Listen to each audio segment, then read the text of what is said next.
초강대국 미국의 트럼프를 체스판의 말처럼 조종해 이란 폭격 버튼을 누르게 만든 이스라엘의 소름 돋는 판짜기가 공개되었습니다. 지난 2월 이스라엘 네타냐후 총리의 비밀스러운 백악관 상황실 방문, 사실상 모든 비극의 판은 여기서부터 짜였습니다. 전쟁을 끝내겠다던 초강대국을 완벽하게 이용한 이 잔혹하고 치밀한 기획의 전말을 지금부터 파헤쳐 보겠습니다. 당시 네타냐후는 트럼프를 향해 지금이 바로 이란의 신정일치 체제를 무너뜨릴 최적의 타이밍이라고 교묘하게 자극했습니다. 이란 수뇌부만 날려버리면 내부에서 폭동이 일어날 것이고 시장이 가장 두려워하는 호르무즈 해협 봉쇄 같은 최악의 사태도 없을 것이라며 강한 확신을 심어준 것이죠. 미국이 참전할 수밖에 없는 명분을 아주 예쁘게 세팅해준 것입니다. 그런데 트럼프가 이토록 위험한 전면전 카드를 덥석 물어버린 배경에는 사실 아주 짙은 사적인 적개심이 깔려 있었습니다. 과거 대선 당시 이란이 자신을 암살하려고 모의했던 사건 기억하십니까? 그 분노가 결국 폭격 버튼을 누르게 만든 핵심 트리거로 작용했습니다. 트럼프의 계산법은 아주 단순하고 철저히 사업가적이었습니다. 과거처럼 벙커버스터 같은 압도적인 화력을 동원해 수뇌부만 초토화시키면 이란이 금방 꼬리를 내리고 백기투항할 것이라 믿었던 겁니다. 하지만 상황은 트럼프의 마음처럼 단기전으로 끝나지 않았습니다. 대리전 양상이 질척거리며 장기화될 조짐을 보이기 시작한 겁니다. 중동에서 물리적 충돌이 터지자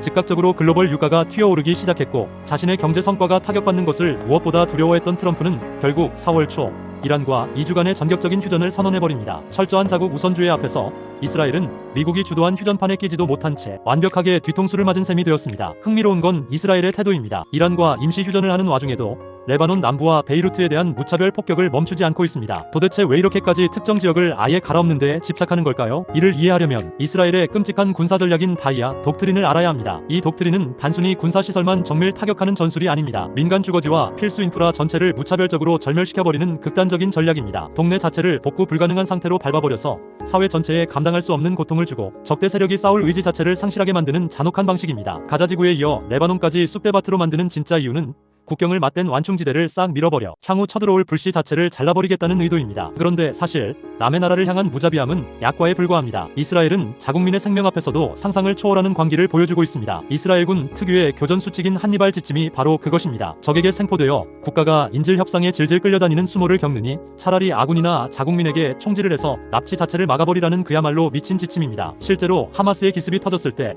이스라엘군은 인질들이 갇힌 자국민의 집에 전차, 포탄을 쏴서 무고한 이스라엘 국민 13명을 죽여버렸습니다. 국가가 국민을 구하는 대신 적의 전리품으로 넘겨줄 바엔 우리 손으로 죽이는 것을 택한 겁니다. 이런 국가적인 집단 병리 현상은 단순히 네타냐후의 개인 비리를 덮거나 지지율을 올리기 위한 뻔한 정치공학으로는 절대 설명할 수 없습니다. 이 지독한 광기의 밑바닥에는 이스라엘 국민 전체의 뇌리에 깊숙이 박힌 마사다 콤플렉스와 홀로코스트 트라우마가 따리를 틀고 있습니다. 유대인들은 무려 2000년 동안 내 땅 하나 없이 전 세계를 떠돌았습니다. 그 끔찍한 방황 속에서 나치에게 대학살을 당할 때 국제사회는 철저하게 입을 닫고 그들을 외면했죠. 이 뼛속 깊은 트라우마가 이스라엘 사회 전체에 우리는 항상 전 세계에 포위되어 있다는 극단적인 피해의식을 심어버렸습니다. 여기에 서기 73년 마사다 요새에서 로마군에게 항복해 노예로 사느니 900여 명이 다같이 목숨을 끊었던 역사적 기억이 얹어집니다. 타협과 굴복을 치욕으로 여기고 포위당하면 차라리 다같이 죽어버리겠다는 결사항전의 심리, 이것이 바로 마사다 콤플렉스입니다. 생존에 대한 이 실존적 두려움이 압도적으로 중동 패권을 쥐지 않으면 언젠가 또다시 땅을 뺏기고 학살당할 것이라는 거대한 강박으로 변질되어 버린 것입니다. 그 공포 앞에서는 자국민에게 포탄을 쏘든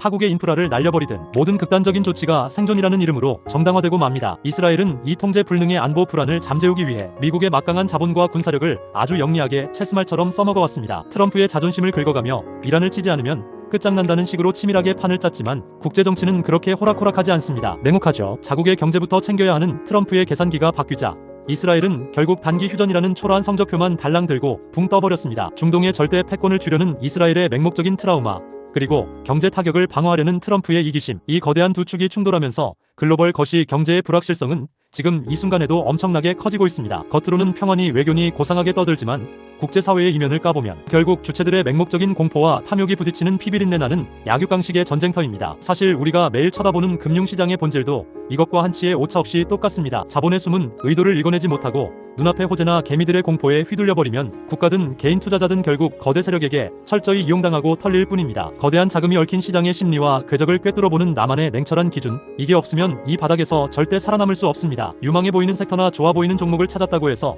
지금 당장 눈이 돌아가 추격 매수하지 마십시오. 관심 종목에 차분히 넣어두고 내가 원하는 가격, 즉 나만의 타점이 올 때까지 독하게 기다려야 합니다. 거대한 산업의 흐름을 읽는 것도 중요하지만 결국 실전 투자에서 살아남고 리스크를 통제하려면 나만의 확실한 매매 기준과 타점이 필요합니다. 어떤 경제 상황에서도 흔들리지 않고 완벽한 타점을 잡아내는 방법, 차트 보는 방법 40페이지 무료 전자책을 배포하고 있습니다. 지금 바로 영상 아래 고정 댓글에 있는 링크를 클릭해서 다운로드 받아보세요. 오늘 영상이 도움되셨다면 구독과 좋아요, 알림 설정 부탁드립니다.